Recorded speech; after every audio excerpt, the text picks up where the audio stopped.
This video for week 4 is about credit score and credit history, what those numbers mean, how they affect you and your financial status, aka your money, and how to build that score and what decisions can happen that can hurt it.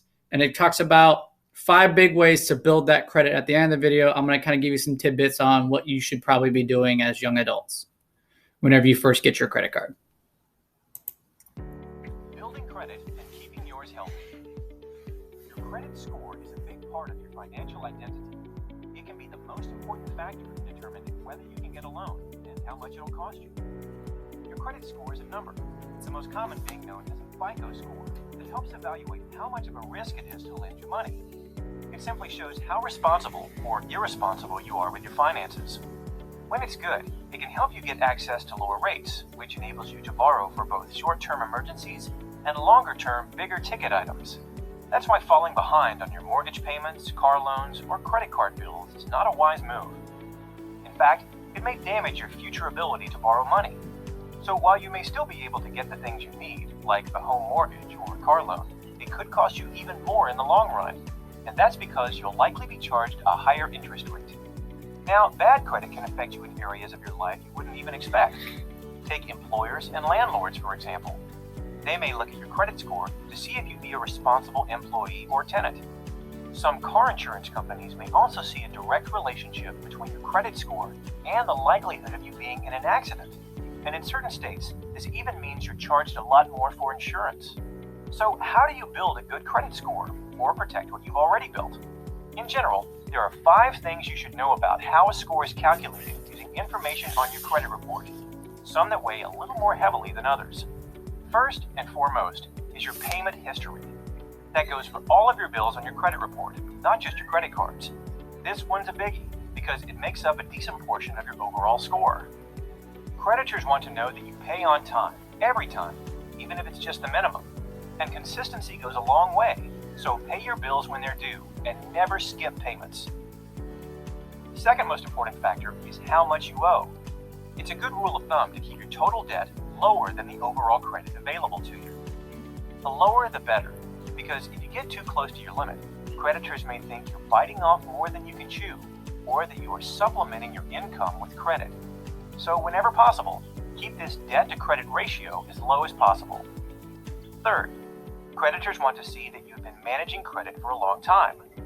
Your credit history shows how long you've been using credit, how you've handled that responsibility, and how responsible you've been.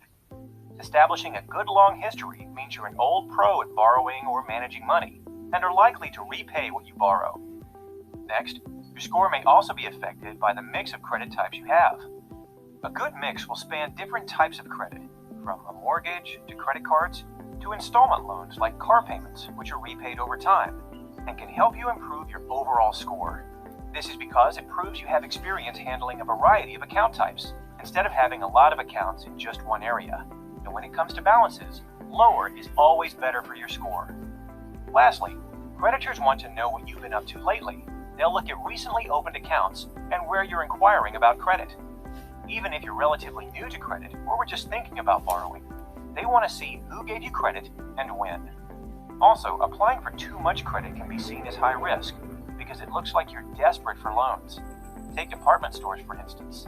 Doesn't it seem like they're always offering you 20% off if you open up a credit card? Although it could save you some cash right there at the register. Think about the possible long-term consequences of opening and paying for yet another account. So now that you know what makes up your credit score, it's important to check your credit reports, because that's how your credit score is established in the first place. There are 3 national credit reporting bureaus that you should know: Experian, TransUnion, and Equifax. And you're entitled to a free credit report from each of them every year, which you can request from annualcreditreport.com. But you should know that only the reports themselves are free, and that there is a fee to get your actual credit score. Also, be sure you check your reports for accuracy and take care of any problems ASAP. You don't want any skeletons in your credit closet. In the end, the best thing you can do to keep your credit score healthy is to pay your mortgage, installment loan, and credit card bills on time. Also, be careful not to exceed account limits and make sure none of your accounts are delinquent. Getting an account turned over to a collection agency can really hurt your credit score. If you take these steps, you can achieve a higher, healthier credit score. And that's something that money just can't buy.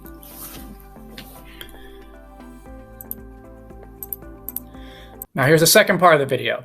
You first saw ways to improve your credit. Now this next video is going to show two people and how their lives are affected by making good financial decisions and poor financial decisions. All right. Understanding your credit score, presented by WallStreetSurvivor.com. A credit score is a simple 3-digit number that tells lenders how likely you are to repay a loan. Here are two friends, Leslie and Andy. Leslie and Andy are both 30 years old, living in the same city, working at the same place, and earning the same salary. Leslie is fiscally responsible. She puts a portion of her salary into a savings account every month, always pays her credit card bills on time, and has never missed a payment on the mortgage of her home or her student loans. Andy, on the other hand, is a fiscal mess. Andy lives beyond his means and is always pushing the limit on his credit card and isn't afraid to miss a payment or two to buy the things he wants. Andy rents an apartment and hasn't even paid off his student loan yet. Now, if both Leslie and Andy came to a banker looking for a loan, which one do you think will get the better rate? Obviously, given their histories, Leslie is more likely to pay back the money she borrows on credit on time. On the surface, however, Leslie and Andy look pretty similar. Same income, same job, same city. It's only when you dig a little deeper you can get to the good stuff. In order to save time, lenders invented the credit score that takes into account all of your financial history. Banks use your credit score when you apply for any loan, such as a mortgage, a business loan, a line of credit, or car and student loans. Scores typically range from 200 to 850. The higher your score, the better your credit is, and the better rates you'll get. The average score in the United States is around 711. A score of around 740 and above usually gives you the best interest rates, and scores of 620 and below usually prohibit you from borrowing any money at all. A good credit score is important to get good rates on the money that you borrow. For example, given their spending habits, Leslie's credit score would be closer to 850, while Andy's would be closer to 600. If they both need to borrow $1,000, Leslie's interest rate would be closer to 5%, while Andy's could be as high as 20%. So, while Leslie's monthly interest payments would be $50, Andy's would be $200.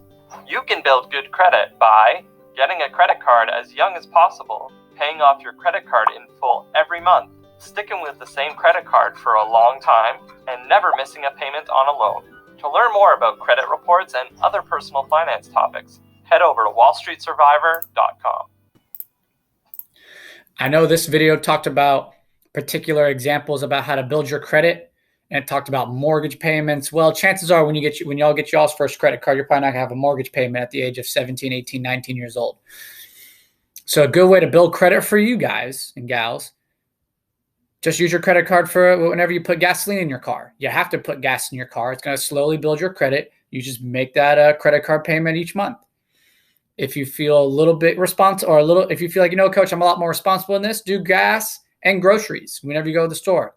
But just focus on that, because a lot of young people, when they get credit cards, think like, no, I got this.